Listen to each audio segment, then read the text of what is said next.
स्वार्थे अवसितानां तु अङ्गाङ्गित्वव्यपेक्षया வாக்கியானாம் ஏகவாக்கியத்தும் புனசம்ஹத்திய ஜாயத்தே. நலமாக கனியருது என்றது கிடையாது, ஆழ்வாருக்கு கிடையாது.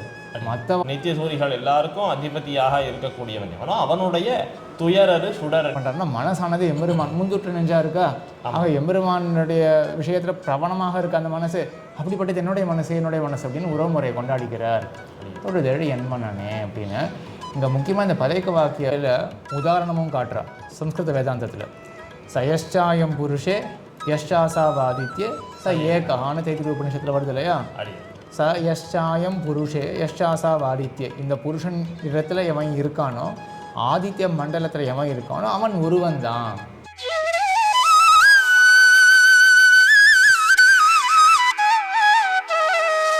ஸ்ரீமதே ராமானுஜாய நமஹ.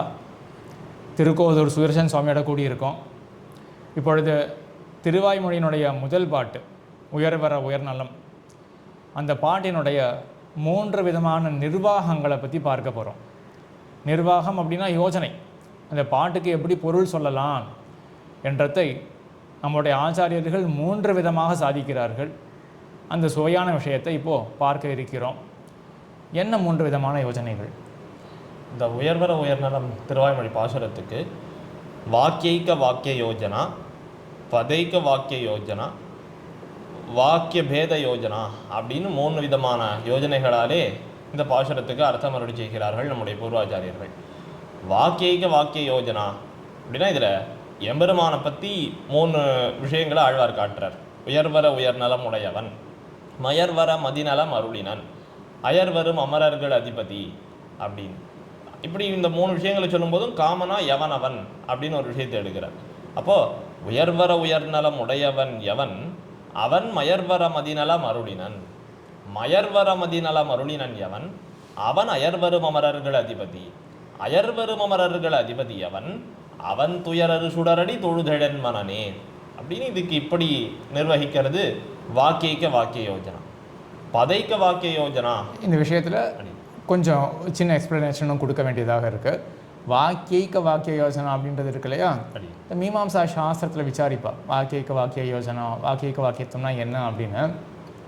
ஸ்வார்த்தே அவசிதானாம் தூ அங்காங்கித்வ வியபேக்ஷையா வாக்கியானாம் ஏகவாக்கியத்துவம் புனசம்ஹத்திய ஜாயத்தே அப்படின்னு ஒரு காரிக்கை சொல்லுவாள் மீமாம்சக்காரெலாம். தனித்தனியாக சென்டென்சஸ் வாக்கியங்கள்லாம் இருக்குது. அது என்ன பண்ணும், தன்னுடைய அர்த்தத்தை கொடுத்துடும். கொடுத்த பிறகு அந்த வாக்கியங்களுக்கு ஏதோ ஒரு தொடர்பு தெரியறதே அப்படின்னு நம்ம ஆலோசனை பண்ணி அந்த வாக்கியங்கள்லாம் ஒன்றாக சேர்ப்போம். அதுதான் வாக்கியைக்க வாக்கியத்துவம் அப்படின்னு சொல்லுவார்கள். அது மாதிரி இப்போ இங்கே என்ன இருக்குது, தனித்தனியாக சென்டென்ஸ் இருக்காது போல் தெரியறது. அதுக்கப்புறம் நம்ம இப்போ சேர்த்துருக்கோம். உயர்வர உயர்நலம் உடையவன் எவன், அவன் மயர்வர மதிநலம் அருளினன் அப்படின்ற நேர் சென்டென்ஸ் இங்கே கிடையாது பாட்டில். அந்த மாதிரி ஒரு தனியாக ஒரே ஒரு பாட்டு தானே, ஒரே ஒரு பாட்டில் இந்த மாதிரி நம்ம பிரித்து பார்த்து அதுக்கப்புறம் சேர்க்கிறது அப்படின்றது நம்ம தானே பண்ணுறோம். அப்படிப்பட்ட யோஜனை இது வாக்கியைக்க வாக்கிய யோஜனா அப்படின்றது. அடியே அடுத்தது பதைக்க வாக்கிய யோஜனா. இல்லை பதம் அப்படின்னா இதில் எவன் அப்படிங்கிறது தனியாக எடுத்துட்டு, எவன் உயர்வர உயர்நலம் உடையவன், எவன் மயர்வர மதிநலம் அருளினன், எவன் அயர்வரும் அமரர்கள் அதிபதி, அவன் துயரரு சுடரடி தொழுதெழன் மனனே. யார் ஒருத்தன் உயர்வர உயர்நலம் உடையவன், உயர்வர உயர்நலம் உடையவன், எல்லா விதமான உயர்த்தின்னு என்ன விஷயங்கள் உண்டோ எல்லாமே அரும்படியாக உயர்ந்ததான இந்த திருக்கல்யாண குணங்களை உடையவன் எவனோ அப்படிப்பட்டவர்களுடைய உயர்வெல்லாம் அரும்படியாக. உயர்வர அப்படின்றது இருக்கு இல்லையா, அதுக்கு 2 வியாக்கியானம். உயர்வுனா வருத்தம்னு அர்த்தம். உயர்வர வருத்தமற்ற உயர்த்தியை உடையவன் எம்பெருமான். வருத்தமற்ற உயர்வுன்றது என்னது என்றால், ஆளவந்தாருடைய சந்தை இருக்குது. ஸ்வாபாவிகானவதிகாதிசய குண அப்படின்னு வருது இல்லையா, என்ன ஸ்லோகம் வந்து ஸ்வாபாவிகானவதிகாதிசய குணேஸ்வரத்வம் நாராயண ஸ்வயி நமர்ஷ்யதி வைதிகா அப்படின்னு வருது இல்லையா. அங்கே ஸ்வாபாவிக அப்படின்ற சொல் இருக்கு இல்லையா, இயல்பாகவே. ஆக எம்பெருமானுக்கு இருக்கக்கூடிய இந்த அதிசயமானது, இந்த மேன்மையானது அவனுக்கு இயல்பாகவே இருக்கக்கூடியது, வருத்தமற்று பெறக்கூடியது ஒன்றாக, அதான் அவனுடைய இயல்பாகவே இருக்கக்கூடியது. அதை சாதிக்கிற உயர்வு அற உயர்நலம். எம்பெருமானுடைய உயர்ந்த அந்த ஆனந்த குணம், தொடக்கமான குணங்கள்லாம் இருக்கு இல்லையா, அது உயர்வு அற வருத்தம் அற பெறப்பட்டதாக இயல்பாக இருக்கக்கூடியவைகள். இது ஒரு அர்த்தம். அடி மற்றொரு அர்த்தம், உயர்வு அற, மற்றவர்களுடைய உயர்வெல்லாம் அறுக்கும்படியான உயர்நலம் எம்பெருமானுடையது. ரெண்டு வியாக்கியானம், உயர்வர உயர்நலம் அப்படின்றது. அடி அப்படி உயர்வர உயர்நலம் உடையவன் எவன் உயர்வர உயர்நலம் உடையவன் எவன் மயர்வர மதிநலம் அருளினன். மயர்வர மதிநலம் அருளுதல் அப்படின்னா என்னன்னா, மயர்வு அப்படின்னா அஜ்ஞானம். அது அஜ்ஞானமானது எப்படி ஏற்படும்? அந்நியதா அஜ்ஞானம், ஒன்றை மற்றொன்றாக அறிதல் அந்நியதா அஜ்ஞானம். விபரீத ஞானம் அது விபரீத ஞானம். ஒன்றை மற்றொன்றாக அறியறதுன்றது விபரீத ஞானமாக ஆகிடும். ஒன்றை வேறு விதமாக அறியறது அது அந்நியதா ஞானம். பீத சங்கா அப்படின்னு அறிந்தோமே என்றால் அது அந்நியதா ஞானமாக ஆகிடும். ஏன்னா எப்போவுமே சங்கமானது வெளுத்து தான் இருக்கும். அப்படிப்பட்ட வெளுத்த சங்கத்தை நாம் இப்போது மஞ்சக்காமான நோய் கொண்டவர்களாக இருக்கிறபடியினால் நாம் அதை மஞ்சளாக அறியறோம். அப்போ ஒரு தன்மையை வேறுபட்டு அறியறோம். அது அந்நியதா ஞானம்னு ஆகிடும்.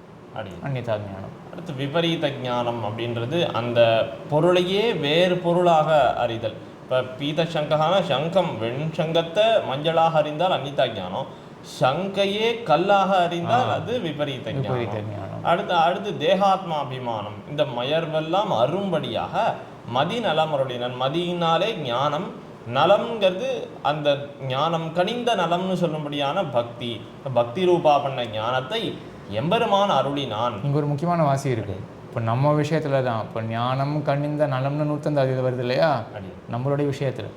அந்த மாதிரி இங்கே சந்தை கிடையாது. மதி நலம் இருக்கு இல்லையா, மதியானது நலமாக, நலம்னா பக்தி, மதியானது நலமாக கனியறது என்றது கிடையாது. ஆழ்வாருக்கு கிடையாது. மற்றவாளுக்கு தான் ஞானம் அது முதிர்ந்து பக்தியாக மாறும். ஆழ்வாருக்கு விளையும் பொழுதே பக்தி ரூபாபன்ன ஞானமாக விளைந்தது.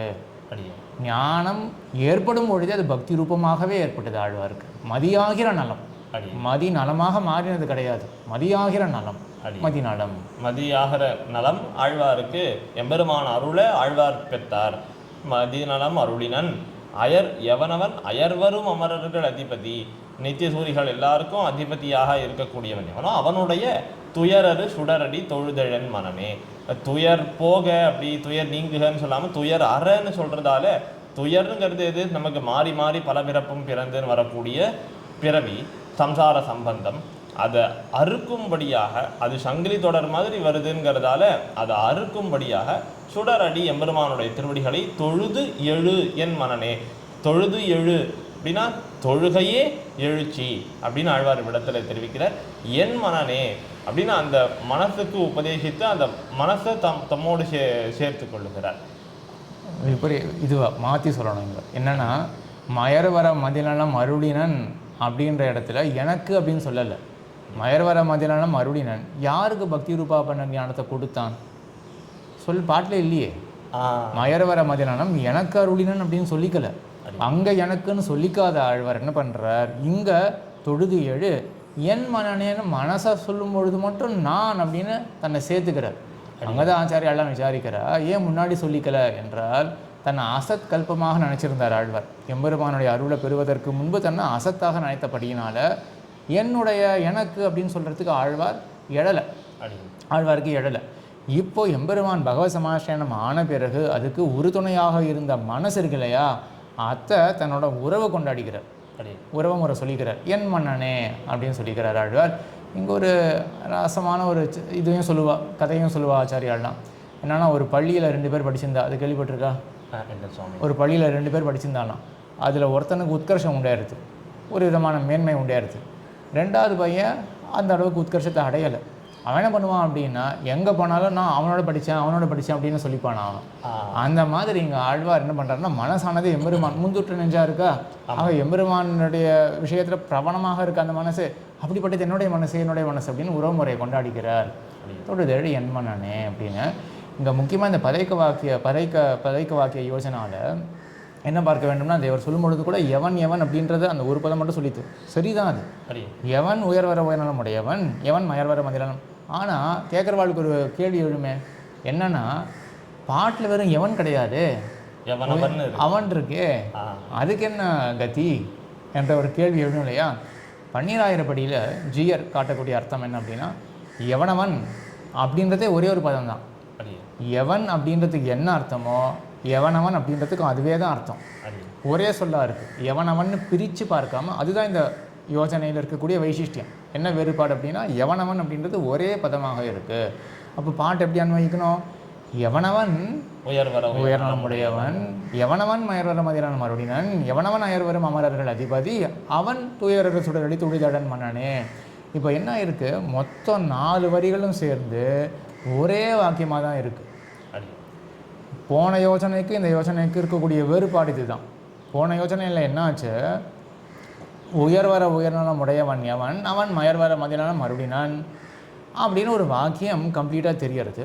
அதுக்கப்புறம் அயர்வரும் அமரர்கள் அதிபதி அப்படின்னு தனித்தனியாக வாக்கியங்கள் இருக்குது. அதுக்கப்புறம் நம்ம சேர்க்குறோம் மயர்வர மதிநலம் மறுடினான் எவன், அவன் அயர்வரும் அமரர்கள் அதிபதி, அயர்வரும் அதிபதி எவன், அவன் துயரர்கள் அடி தொழுதன் மன்னனே அப்படின்னு நம்ம சேர்க்குறோம் இல்லையா? இதுதான் வாக்கியைக்க வாக்கிய யோஜனாவில் என்ன பண்ணுறோம்? நம்ம தனித்தனியாக வாக்கியங்கள்லாம் இருக்கும். அப்புறம் அங்காங்கித்தோ வெப்பேக்ஷயா, ஏன் இப்படி சொல்லப்பட்டிருக்கு, இது ஒரு குறைபாடு இருக்குது அப்படின்னு நமக்கே தோணும். கைமர்த்திய ஆகாங்ஷை இந்த மாதிரிலாம் மீமாம்சால சொல்லுவார்கள். அந்த விஷயங்கள்லாம் விமர்சனம் பண்ணும் பொழுது அதற்கு பிறகு நம்மளே ஒரு சென்டென்ஸை ஃபார்ம் பண்ணிப்போம். அதான் வாக்கியைக்க வாக்கிய யோஜனாவில். இப்போ இங்கே என்ன ஆகுது? 4 வரியும் சேர்த்து ஒரே ஒரு வாக்கியம் தான். இப்போ இதுதான் பதைக்க வாக்கிய யோஜனா அப்படின்னு சொல்லுவாள். ஆக எவனவன் உயர்வர உயர்நலமுடையவன், எவனவன் மயர்வர அப்படின்னு ஆகி அவன் துயரறு சுடரடி உழுதடன் மன்னனே அப்படின்னு ஒரே வாக்கியமாக முடியாது. 2வது யோசனை. 3வது வாக்கிய பேத யோஜனா. இந்த வாக்கிய பேத யோஜனான்னு வரும்போது உயர்வர உயர்நலம் உடையவன் எவன், அவன் துயரறு சுடரடி தொழுதழன் மனனே, மயர்வர மதிநலம் அருளினன் எவனவன், துயரறு சுடரடி தொழுதழன் மனனே, அயர்வரும் அமரர்கள் அதிபதி எவனவன், துயரறு சுடரடி தொழுதழன் மனனே. அது எவனவன் கூட சேர்க்க வேண்டாம், சேர்த்தா கன்ஃபியூஸ் ஆகிடுவோம். என்னன்னா உயர்வர உயர்நலம் உடையவன் எவன், அவன் துயரறு சுடரடி தொழுதன் மன்னனே, மயர்வர மதிநலம் அருளினன் எவன், அவன் துயரறு சுடரடி தொழுதழன் மன்னனே அப்படின்னு எவன் அவன்றதை பிரிச்சே சொல்லலாம். இங்கே 2 பதங்கள் தான். எவன் அவன்றது 2 தனித்தனி பதங்கள் இந்த யோஜனை. ஆமாம், இது வாக்கிய பேத யோஜனா அப்படின்னு இதுக்கு பேர். இப்படி ஒரு வாக்கியத்தாலும் 3 விஷயங்கள் எம்பெருமானை பற்றி சொல்லிதா, ஒரு வாக்கியத்தையும் அந்த கடைசி வாக்கியத்தோடு அவனுடைய துயரறு சுடரடி தொழுதழன் மன்னனே அப்படின்னு அன்வயித்து சொல்வது வாக்கிய பேத யோஜனா. அப்படி இந்த 3 யோஜனைகளாலே இந்த உயர்வர பாசுரத்துக்கு பூர்வாச்சாரியர்கள் வியாக்கியானித்துள்ளார். ஆமாம். இந்த 3வது யோசனையில் என்ன ஆகுது? இப்போது இந்த பாட்டில் தனித்தனியாக 3 அர்த்தங்கள் தெரிவிக்கப்படுகின்றன. அதுதான் இதனுடைய வைசிஷ்டியம். இதனுடைய வேறுபாடு என்ன அப்படின்னா, தனித்தனியாக 3 வாக்கிய அர்த்தங்கள் ஏற்படுகின்றன. உயர்வர உயர்நலம் உடையவன் எவன், அவன் துயரறு சுடரடி தொழுதடி என் மன்னனே, தனியாக வாக்கியம். இதுவே இப்போது பூர்ணமாக இருக்குது. இதுவே ஒரு கம்ப்ளீட் சென்டென்ஸாக இருக்குது. அடுத்தது தனி வாக்கியம், மயர்வர மதிநலம் அருளினன் எவன், அவன் துயரறு சுடரடி தொழுதழன் மன்னனே. இதுவும் தனித்து பூர்ணமாக இருக்கக்கூடிய வாக்கியம். இந்த 3வது யோஜனையில் ஆச்சாரியால் என்ன பண்ணலை அப்படின்னா, பரஸ்பரம் எந்த சம்பந்தமுமே காட்டலை. இது தனி அது தனி. இப்படிப்பட்ட யோஜனை தான் வாக்கிய பேத யோஜனா. சரியா? ஆக முதல்ல இப்போ நல்லா வாசி புரிஞ்சிடும். வாக்கியைக்க வாக்கிய யோஜனால ஆச்சாரியாலாம் என்ன பண்ணுறா, தனித்தனி வாக்கியங்கள் இருந்த பிறகு அதை எல்லாத்தையும் ஒன்று கூட சேர்த்து தனியாக ஒரு வாக்கியத்தை அவளே ஃபார்ம் பண்ணி ஒரு விசேஷமான அர்த்தத்தை பிரதிபத்தி பண்ணுறான். அப்படிப்பட்டதாக தான் வாக்கியைக்க வாக்கிய யோசனா இருக்கும். பதைக்க வாக்கிய யோசனாவில் எப்படி இருக்கும்? ஒரு பதத்தை எடுத்துக்கொண்டு அதுக்கு சேர்ந்த மீதி பதங்களை எல்லாம் சேர்த்து அது ஒரே பதமாக ஆக்கி அதுக்கு அர்த்தம் சொல்லுவார். ஒரே வாக்கியமாக அந்தந்த பதங்கள், அதாவது இந்த பதைக்க வாக்கிய யோசனை அப்படின்றதுல வாக்கியம்னால என்னன்னா பத சமூகா வாக்கியம் அப்படின்னு சொல்லுவாள். பதங்களினுடைய கூட்டு இருக்கு இல்லையா, அதுதான் வாக்கியமே. இந்த பதைக்க வாக்கிய யோசனால மொத்தம் ஒரே ஒரு வாக்கியம் தான் இருக்க போகிறது. வாக்கியம்னாலே பதங்கள் இருக்கணும், பல பதங்கள் இருக்கின்றன, அவ்வளவுதான். அதுக்கு மேற்பட ஒன்றும் கிடையாது. இங்கே இருக்கிறதே ஒரே ஒரு வாக்கியம்தான். அப்போ இருக்கிறதே ஒரே ஒரு வாக்கியம்னா அதுக்கப்புறம் இந்த வாக்கியம் மற்றொரு வாக்கியத்தோட சேருமா சேராதா அப்படின்ற விசாரமே வராது இல்லையா? இருக்கிறதே ஒரே ஒரு வாக்கியம் தானே. இதை பதைக்க வாக்கிய யோசனை. இருக்கிறதே ஒரே ஒரு வாக்கியம்தான். அப்போ எவனவன் அப்படின்றதுலாம் இருக்கே, எவன் அவன் தனித்தனித்து இருக்கே அப்படின்னு ஒரு சந்தேகம் வரும். எப்படி சேர்க்கறது? கிடையாது, சேர்க்கவே வேண்டாம், அது யோசிக்கவே வேண்டாம். ஏன்னா எவனவன்றது ஒரே ஒரு பதம் அப்படின்னு எடுத்துட்டாச்சுன்னா அப்போது எவனவன் உயர்வர உயர்நலமுடையவன், எவனவன் மயர்வர மதிநலம் மறுபடியும் அப்படின்னு ஒரே வாக்கியத்திலேயே எல்லா பதங்களையும் கொண்டு சேர்த்துடலாம். அதுதான் பதைக்க வாக்கிய யோஜனா. அப்போ இவ்விடத்துல வாக்கியம்ங்கிறது எவனவன் எடுத்துட்டு உயர்வர உயர் நலமுடையவன் இத்தியாதிகளை வந்து பதமாக எடுத்துக்கணுமா சுவாமி? வேறு வேறு பதங்கள். எவனவன்றதே ஒரு பதம்ன்றது. எவனவன் அப்படின்றதே ஒரு பதம். அதே போல் உயர்வர உயர்நலமுடையவன் அப்படின்றது ஒரு பதம். மயர்வர மதிநல மறுபடினன் அப்படின்றது ஒரு பதம். அப்போ இந்த பதங்கள் எல்லாம் சேர்த்து ஒரு வாக்கியம் இப்படி வச்சுப்போமே. இப்போ ராமன் வனத்துக்கு செல்கிறான், ராமன் கால்நடையாக வனத்துக்கு செல்கிறான், ஒரு வாக்கியம் தானே. இந்த வாக்கியங்களில் பல பதங்கள் இருக்கா? ராமன் இந்த பொழுதிலே இந்த யானம் மூலமாக இந்த வண்டி மூலமாக செல்கிறான். இப்போ இந்த யானம் மூலமாக இது நம்ம எக்ஸ்ட்ராவாக 2 பதங்கள் ஆட் பண்ணியிருக்கோம். இப்போ எத்தனை வாக்கியங்கள் வந்தது? இப்போ இது இந்த யானம் மூலமாக இந்த சமயத்தில் போகிறான். எத்தனை வாக்கியம் வந்தது? 3 வாக்கியம். 3 வாக்கியமா வருது. ராமன் இந்த யானம் நாள் வருது. இந்த யானம் மூலமாக இன்ன பொழுதிலே இன்ன இடத்துக்கு போகிறான். 5 வாக்கியம். அப்போ 5 வாக்கியம்னே தோன்றதா? 5 தனித்தனி 5 பதங்கள். சரி, பதங்கள்ன்றது வேர்ட்ஸ், சொற்கள். வாக்கியம்ன்றது சென்டென்ஸ். இது எத்தனை சென்டென்ஸ்? ஒரு சென்டென்ஸ். அதுதான் ஒரு வாக்கியம் தானே. அப்போ ராமன் இப்போ பல பதங்கள் நம்ம போட்டாலுமே கூட என்ன ஆகுது? வாக்கியத்தினுடைய எண்ணிக்கை மாறலையே, ஒரு வாக்கியமாக தானே இருக்கு. இதுதான் பதைக்க வாக்கிய யோஜனா. எவனவன் அப்படின்னு 4-5 பதங்கள் போட்டால் கூட எவனவன் உயர்வர உயர்நலமுடையவன், எவனவன் மயர்வர மதிநல மறுபடினன் என்று இப்படி எத்தனை பதங்கள் போட்டாலுமே கூட மொத்த வாக்கியம் ஒன்றாக தான் இருக்க போகுது. இதுக்கு அரும்பத உரையில் உதாரணமும் காட்டுறா சம்ஸ்கிருத வேதாந்தத்தில். சயஷ்சாயம் புருஷே யஷ்சாசாவாதித்ய ச ஏகான்னு தைத்திரிய உபநிஷத்தில் வருது இல்லையா? ச யஷ்சாயம் புருஷே யஷ்சாசாவாதித்ய. இந்த புருஷன் இடத்துல எவன் இருக்கானோ, ஆதித்ய மண்டலத்தில் எவன் இருக்கானோ அவன் ஒருவன் தான். எவன் இந்த சம்ஸ்கிருதத்தில் யஹா அப்படின்னு பதம் வருது இல்லையா? எவனவன்றது அதே தான். எவன் யஹா, எவனவன் அப்படின்றது எவன் அப்படின்னு பார்த்துட்டோம் இல்லையா? யஹா, அவ்வளவுதான்.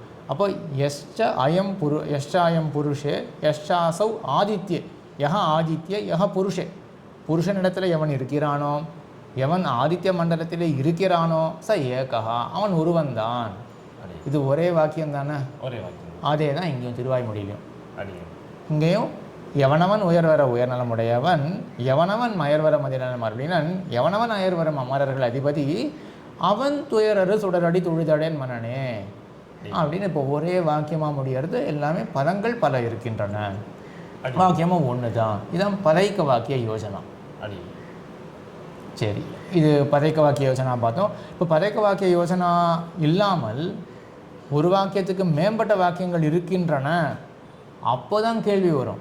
அப்போ மேம்பட்ட ஒன்றுக்கு மேம்பட்ட வாக்கியங்கள் இருக்கின்றன என்றால் அந்த வாக்கியங்களெல்லாம் தனியாக விட்டுடலாமா, இல்லாட்டி இருக்கக்கூடிய வாக்கியங்களுக்கு மறுபடியும் ஏதோ விதமான சேர்த்தியை சொல்லலாமா அப்படின்ற கேள்வி அப்போ வரும்.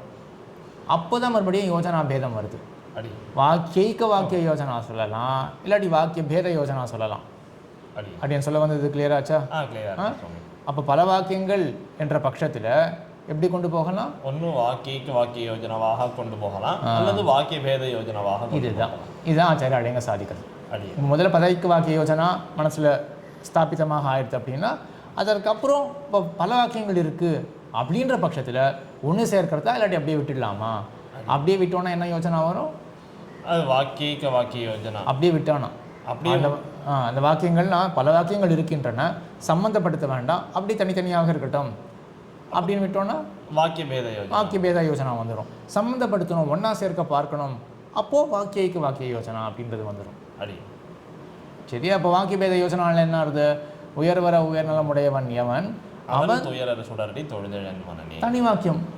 அதுக்கப்புறம் அயர்வரும் அமரர்கள், அதே போல மயர்வர மதிநல மறுபடினன், அவன் துயரர் சுடரடி. 3 வாக்கியங்கள் தனியா இருக்கு, எந்த சம்பந்தமும் சொல்லல ஆச்சாரியாலிங்க. ஆக வாக்கிய பேத யோஜனா. அது வாக்கியைக்க வாக்கிய யோஜனால சம்பந்தம் சொல்றா. எப்படி சொல்றா?